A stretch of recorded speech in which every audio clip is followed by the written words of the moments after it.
throughout the world. Total devastation.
Who are we if we can't protect them? We have to protect them.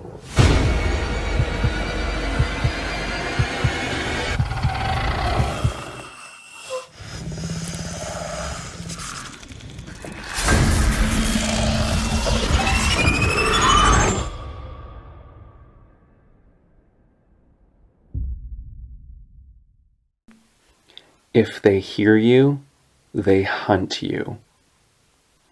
This was unbearably tense, undeniably terrifying, and absolutely top-notch. The level of anticipation and excitement I had for this film back in 2018 was nothing short of ridiculous. Once that first trailer debuted, I was immediately interested. Not only do I love John Krasinski and Emily Blunt as actors, but having them act in the same movie and having that said movie be a horror thriller is really what sealed the deal. I've really come to enjoy well-made horror films over the last several years, as long as they're done skillfully and with care. Thankfully, this one definitely fits that bill.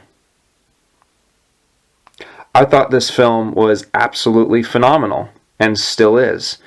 This is unlike anything I had seen before. And I mean every word of that. The concept is brilliant. The characters are intelligently written. The creatures are seriously scary. And the tension in this film is near constant and gleefully relentless. The cinematography is fantastic, and the musical score was also just as great. First off, the performances in this film are all superb. Krasinski's father figure, Lee Abbott, communicates so much emotion through just his eyes and facial expressions. I immediately connected to him. The same can be said for Blunt's motherly Evelyn Abbott, who practically outshines her husband in this. Some of the actions she had to take in this film were not only anxiety-inducing, but also incredibly intense, and she delivered in every way. The child actors did a great job as well. Noah Jupe's Marcus was deeply caring and supportive, while Millicent Simmons' Reagan was damaged but well-intended. They played off of each other almost effortlessly. As far as the cinematography and visual effects go, hot off the heels of last year's Molly's Game, Charlotte Bruce Christensen has shot another great-looking film. Utilizing all different types of camera movements, clever uses of lighting, and minimalist approach throughout. The visual effects are top-notch as well. The creatures look very real, and their design was both incredibly creative and deeply unsettling. On a $17 million budget, I'm willing to bet this film's effects were probably the most expensive. After all, industrial light and magic services are not cheap, but boy did they pay off big time. These guys don't mess around when it comes to creature design and effects-driven monsters.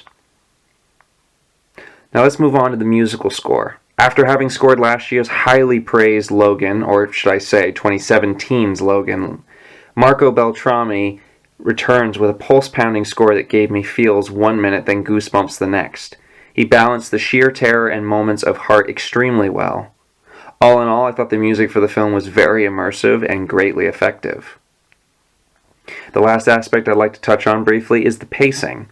The film clocks in at a comfortable 90 minutes, and it never drags. Aside from a few key scenes, this is pretty much full throttle tension throughout, and I loved every single second of it. Aside from a few out-of-place character decisions and a couple continuity errors, I love this film. It starts with a shocking scene that sets the tone for the whole movie and ends with an awesome climax that feels satisfying and well-earned. I walked out of this film on a high in 2018, the kind of high that can only come from great thrillers such as this.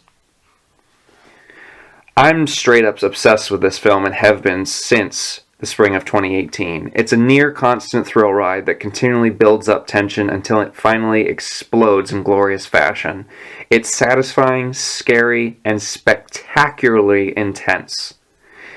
I watch it almost on a yearly basis, and it is deserving of all of the praise. I give A Quiet Place 5 out of 5 stars. Thank you so much for listening.